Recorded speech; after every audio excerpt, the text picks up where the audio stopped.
Jewels girls স্কুলে slow voting এর অভিযোগ তৃণমূলের। স্লথ গতিতে ভোট হচ্ছে, এরকমটাই অভিযোগ তৃণমূলের। ভবানীপুরে বুথে স্লো ভোটিং এর অভিযোগ। কথা বলবো প্রতিনিধি সান্নিকের সঙ্গে। সান্নিক, কেন অভিযোগ করছে তৃণমূল এরকম? দেখো, মূলত এই ভোট গ্রহণ কেন্দ্রে একাধিক বুথ রয়েছে, তার মধ্যে পার্টিকুলারলি একটি বুথকে কেন্দ্র করে এই অভিযোগ তৃণমূল কংগ্রেসের তরফে তোলা হচ্ছে। বলা হচ্ছে এই গোটা যে প্রক্রিয়া, সেই প্রক্রিয়াটা এত স্লথ গতিতে চলছে, যার ফলে যারা ভোটাররা আসছেন দীর্ঘক্ষণ লাইনে তাদের দাঁড়িয়ে থাকতে হচ্ছে এবং তারা বিরক্ত হয়ে চলে যাচ্ছেন। এই অঞ্চলে তৃণমূলের তরফে যেটা বলা হচ্ছে, এই অঞ্চলে প্রচুর তৃণমূল কংগ্রেসের ভোটার রয়েছে, যারা যাতে সবাই ভোট দিতে না পারেন এবং বিরক্ত হয়ে যাতে তারা চলে যান, সেই কারণে এই সমস্যা তৈরি করা হচ্ছে জেনে বুঝে। এবং নির্বাচন কমিশনকে তারা জানালেও এখনো পর্যন্ত ব্যবস্থা গ্রহণ করা হয়নি, তেমনটাই তৃণমূল কংগ্রেস। বৈশ্বনাথ চট্টোপাধ্যায় তৃণমূল নেতা, তিনি কি বলছেন দেখিয়ে আরো একবার তোমার কাছে যাব। বুথ নাম্বার 7-এ অত্যন্ত মন্থর গতিতে, স্লো গতিতে পোল হচ্ছে। প্রচুর মহিলারা দাঁড়িয়ে আছে, প্রচুর মানুষ দাঁড়িয়ে আছে। প্রিজাইডিং অফিসার তাদের যে কম্পিটেন্সি, সেটা নিয়ে নির্বাচন কমিশন এখানে প্রচণ্ড স্লো ভোট করেছে। আমরা বারবার ওদের ঊর্ধ্বতন কর্তৃপক্ষকে জানিয়েছি, কমপ্লেন করেছি, তা সত্ত্বেও এখানে কিন্তু স্লো ভোট হচ্ছে। স্লো পোল করে এখানে যাতে সাধারণ মানুষ ভোট দিতে না পারে, তার জন্য এটা চেষ্টা করছে। শরীর খারাপ, তারা এতক্ষণ ধরে দাঁড়িয়ে ফেড আপ হয়ে চলে যাচ্ছে। সান্নিক, একেবারে গরম, তার মধ্যে যদি স্লো ভোটিং হয় ধৈর্য হারিয়ে যায়। আমি বলতে চাইছি, নির্বাচনী কোনো আধিকারিককে দেখা যাচ্ছে না। দেখো, যারা আধিকারিকরা রয়েছেন ভেতরে, তারা তাদের কাজ করছেন, কিন্তু যেটা বৈশ্বনাথ চট্টোপাধ্যায় অভিযোগ করছেন যে কি কারণে যে আদতে এইটা স্লথ গতিতে চলছে, সেইটা কিন্তু একেবারেই স্পষ্ট নয়।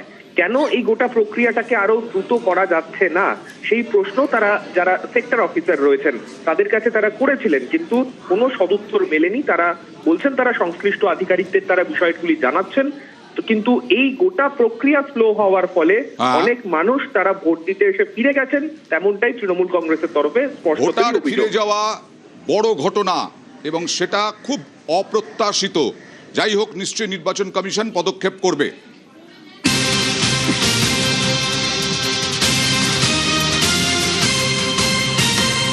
বারবার রাজনৈতিক কারবারিরা তারা বারবার অভিযোগ করছেন যে কেন্দ্রীয় বাহিনী বিরুদ্ধে অতি সক্রিয়তার। বিজেপি বলছেন না। আর এখানে দেখুন, ভোটারকে চড় মারার অভিযোগ। পূর্ব বর্ধমানের জামালপুরে ভোটার স্লিপ ছিঁড়ে দেওয়ার অভিযোগ। ভোটারকে চড় মারার অভিযোগ, ভোটার স্লিপ ছিঁড়ে দেওয়ার অভিযোগ।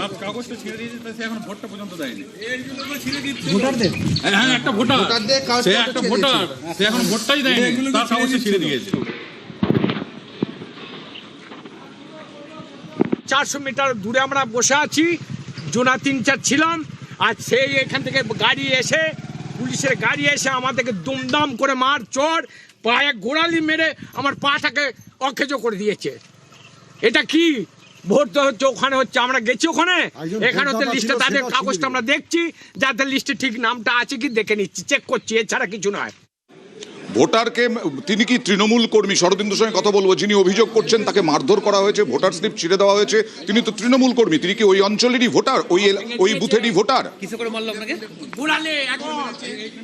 শরদিন্দু না, শরদিন্দুর সঙ্গে এখনো কথা বলতে পারছি না।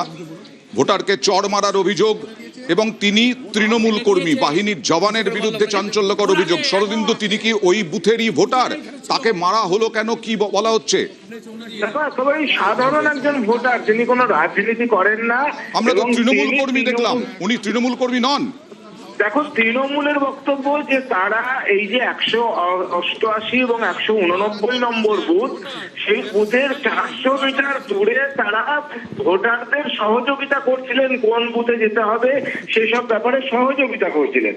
এবং সেই সময় কেন্দ্রীয় বাহিনী অতি সক্রিয় হয়ে এসে এই তৃণমূল কর্মী একজনকে মারধর করে, ভোটার লিস্ট ছিঁড়ে দেয়, এমনকি এক ভোটারকে সব পাটে চড় মারে। এবং এই ঘটনাতে যিনি অভিযোগ করছেন, যার পা দেখা যাচ্ছে, তিনি তৃণমূল কর্মী নন, তিনি সাধারণ ভোটার। একেবারেই একজন সাধারণ ভোটার, তাকে চড় মারা হয়েছে। তৃণমূল কর্মী, তার বক্তব্য তাদেরও মারধর করা হয়েছে। যদিও বিজেপির বক্তব্য যে ওখানে দল বেঁধে ভোটারদের প্রভাবিত করছিল তৃণমূল কংগ্রেস, তাই কেন্দ্রীয় বাহিনী এসে তাদেরকে সরিয়ে দিয়েছে।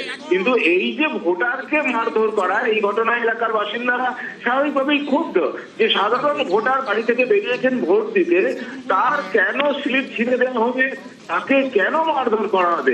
রাজনৈতিক দলের কর্মীরা যদি নিয়ম ভাঙে নিশ্চয়ই তাদের বিরুদ্ধে ব্যবস্থা নেওয়া হোক, কিন্তু সাধারণ ভোটার আর তৃণমূল কর্মীদের বক্তব্য। আমি এবার বুঝতে পেরেছি শরদিন্দু, সাদা জামা পরে যিনি আছেন, সাদা শার্ট পরে, তাকে চড় মারা হয়েছে, আর পাশে তিনি তৃণমূল কর্মী, তাকে মারধর করা হয়েছে, এরকমটাই বলা হচ্ছে। কারণ উনি দেখাচ্ছেন যে আমাকে চড় মারা হয়েছে, ওই সাদা জামা পরা ভদ্রলোক তিনি সাধারণ ভোটার।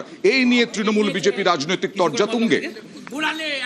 কাউকে প্রভাবিত করা হচ্ছে, সেরকম তো ভোট প্রভাবিত করা হচ্ছে না। আর ওনারা না জেনে শুনে এনাকে চড় মারলো, এনার পায়ে মেরেছে, আমার কাকার পায়ে ভেঙে মানে লাথি মেরেছে, এটা বুঝিস না, এগুলো ছিঁড়ে দিল ব্যাগ থেকে বার করে। এনার ছেলে ভোট হয়নি, এনার ছেলের ভোট হয়নি, তার সত্ত্বেও এনার ছেলের স্লিপটা ছেড়ে দিয়েছে। সিআরপিএফ বলে, তৃণমূল বলে, নিশ্চিত আচ্ছা এটা নয়, তৃণমূল কংগ্রেস করছি বলি রাগ ওদের। এরা যে অভিযোগটা করছে, অভিযোগটা সম্পূর্ণ ভিত্তিহীন, অভিযোগটার কোনো প্রমাণ নেই। জাস্ট ওরা এটা একটা মিথ্যে ঘটনা রটাচ্ছে। তৃণমূলের কিছু কর্মী, প্রায় 20-25 জন কর্মী একটা জায়গায় এসে নিজেদের জমাটি করছিল, এবার সেটা ভোটারদের প্রভাবিত করছিল, সেই জন্য কেন্দ্র বাহিনী তাদের উপর লাঠিচার্জ করেছে। অতি সক্রিয়তার অভিযোগ উঠছে। এই নিয়েই আবার রাজনৈতিক দলের নেতা কর্মীরা, মুখপাত্ররা তাদের বক্তব্য নেব, তর্ক বিতর্ক চলতে থাকবে একটা ছোট্ট ব্রেকের পর।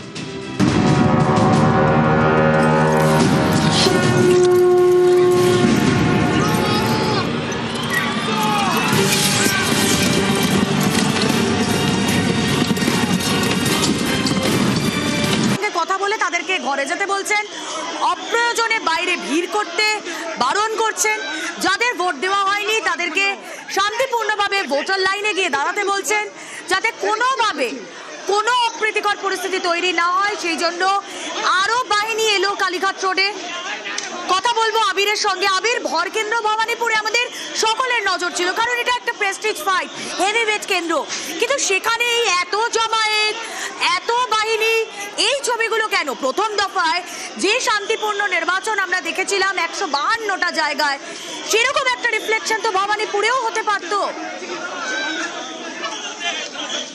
দেখো, প্রথমত হচ্ছে ভোটদানের হার, এবং একই সঙ্গে হচ্ছে যে পুলিশ যেভাবে এই মুহূর্তে কালীঘাট রোডের বিভিন্ন জায়গাতে অলিগলিতে ঢুকে পড়ছে, সেই দুটোর ছবির মধ্যে ফারাক রয়েছে। প্রথমত হচ্ছে যে অনেকের অভিযোগ করছিলেন যে তারা যখন ভোট দিতে যাচ্ছেন প্রসেস এতটা স্লো ছিল যে তাদেরকে দীর্ঘ সময় ধরে সেখানে লাইনে অপেক্ষা করতে হয়। এবং জয় হিন্দ ভবনের যে ছবি দেখতে পাওয়া যায়, সেখানে তুমি জানো যে এক রাজনৈতিক দলের প্রার্থী তিনি যখন এখানে এসে পৌঁছন এবং তখনই যে স্লোগান উত্তেজনা তৈরি হয়, তার রেশ এখনো পর্যন্ত চলছে।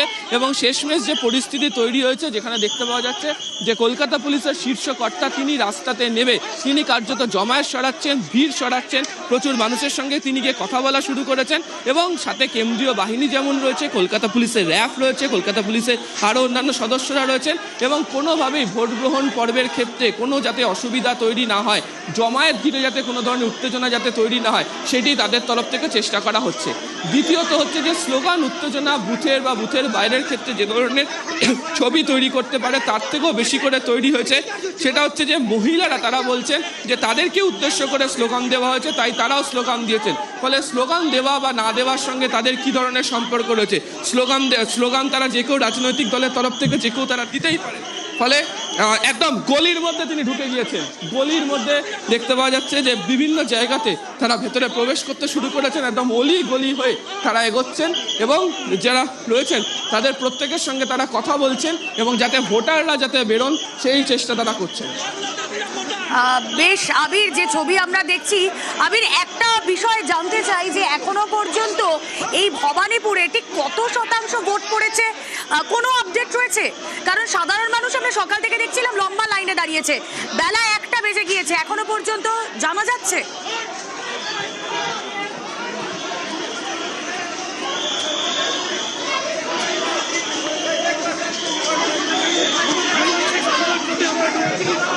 কি মানে কি অভিযোগ?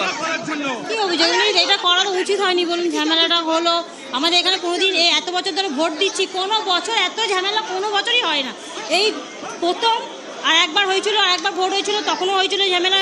ওই মানে শুভেন্দু অধিকারীর লোক এসে ঝামেলা করেছিল, আর এবারও উনি এসেই ঝামেলাটা করলো।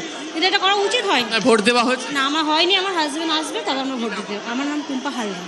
আপনি ভোট দিতে পেরেছেন? যাবো, যা তো মারপিট হচ্ছে, পড়ে মরবো। মারপিট কেন হচ্ছে? ওখানে দেখুন ওরা এসেছে, ওখানে যে ওরা এসেছে যারা এখানকার বাসিন্দা তারাও বলছেন যে কখনো এইভাবে কালীঘাটের মতো জায়গাতে ভবানীপুর বিধানসভার মধ্যে এই ধরনের উত্তেজনার ছবি তারা দেখেননি, এত ফোর্সকে তারা সেখানে দেখেননি, এবং এই ধরনের কখনো অশান্তি হয়েছে বলে তারা মনে করে উঠতে পারছেন না। এবং এখন আস্তে আস্তে ধীরে ধীরে পরিস্থিতি শান্ত হচ্ছে, এবং জয় হিন্দ ভবন থেকে কালীঘাট একদম রোড ধরে পটুয়াপাড়ার মুখ পর্যন্ত হয়ে কালীঘাট গেটের কাছাকাছি পর্যন্ত ডিপি সিং তিনি নিজে বাহিনীর সদস্যদেরকে সঙ্গে নিয়ে তিনি পৌঁছন। এই মুহূর্তে যে গোবিন্দ ঘোষাল লেন যেটি রয়েছে তার সামনে তিনি এসছেন এবং বাহিনীকে নিয়ে পুনরায় জয় হিন্দ ভবনের দিকে তিনি ফোর্সকে নিয়ে যাচ্ছেন। কিছুক্ষণ আগে এই জয় হিন্দ ভবনের যে বুথ সেখানে অবজারভার তিনি এসেছিলেন, তিনি কথা বলে গিয়েছিলেন, এবং মোড়েও আমরা দূরে দেখতে পাচ্ছি প্রচুর সংখ্যক কেন্দ্রীয় বাহিনীর যারা জওয়ানরা রয়েছে তারা উপস্থিত রয়েছে। কিউআরটির একাধিক গাড়ি ইতিমধ্যে এখানে উপস্থিত হয়ে গিয়েছে। বুথের সামনে কেন্দ্রীয় বাহিনীর প্রচুর জওয়ানরা তারা রয়েছেন, এবং কাউন্সিলরকে একটু আগেই এখান থেকে তিনি তার দলের যারা সমর্থক তাদের সঙ্গে ছিলেন সেই জমায়েতকে পুরোপুরিভাবে সরিয়ে দেওয়া হয়েছে। এবং ভোটের লাইন দেখাবো যে ভোটাররা ভোটের লাইনে এই মুহূর্তে দাঁড়িয়ে রয়েছেন। ভোট গ্রহণ প্রক্রিয়া যেটি রয়েছে সেই ভোট গ্রহণ প্রক্রিয়া শুরু হয়ে গিয়েছে। বেশ, এই সব কিছুর মধ্যে যে অভিযোগগুলো উঠছিল যে ভোট গ্রহণ প্রক্রিয়া কিছুটা ধীর গতিতে হচ্ছে, বেলা 1টা বেজে গিয়েছে, ঘড়িতে এখন প্রায় 1:15। এই সময় ভোট গ্রহণ প্রক্রিয়া আবারও শুরু হয়েছে। যে ছবি আপনারা দেখছেন, মানুষজনের জমায়েত হঠাতে সক্ষম হয়েছে বাহিনী। আপনাদেরকে এখন আগের ছবি দেখাচ্ছি, এই মুহূর্তের ছবিও আমি দেখাতে বলবো একটু। এই মুহূর্তে জমায়েত হতে গিয়েছে, মানুষ আবার ভোটার লাইনে দাঁড়িয়েছেন।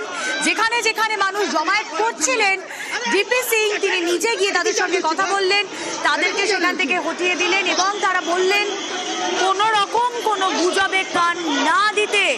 ভবানীপুরে মুখোমুখি তৃণমূল বিজেপি, স্লোগান পাল্টা স্লোগানে উত্তপ্ত এই ভবানীপুর।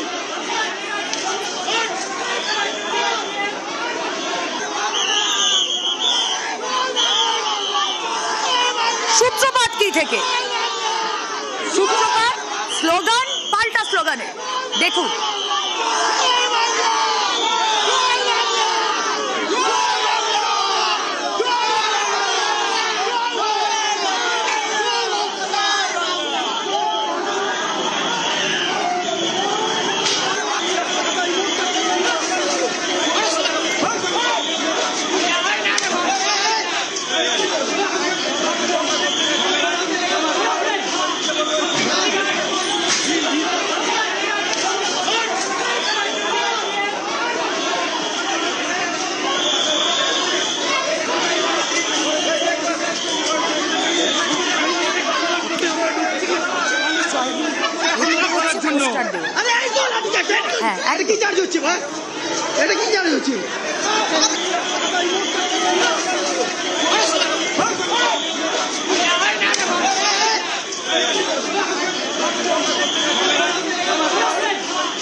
কেন্দ্রীয় বাহিনী ও পুলিশের লাঠিচার্জ, গন্ডগোলের সূত্রপাত স্লোগান পাল্টা স্লোগান দিয়ে।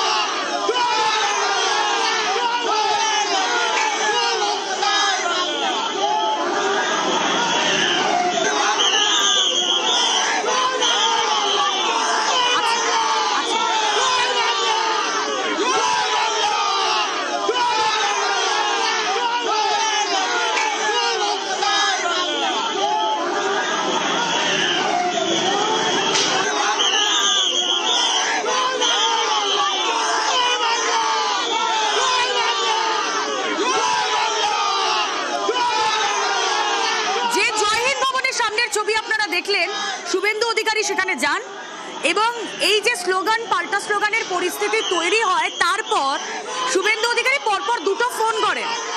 সেই ফোনে তিনি আক্রান্ত বলে অভিযোগ জানান। কাকে ফোন করছেন বোঝা যায়নি, কিন্তু বাইরে পাঠানোর জন্যই ফোন করছেন এমনটাই বোঝা যায়।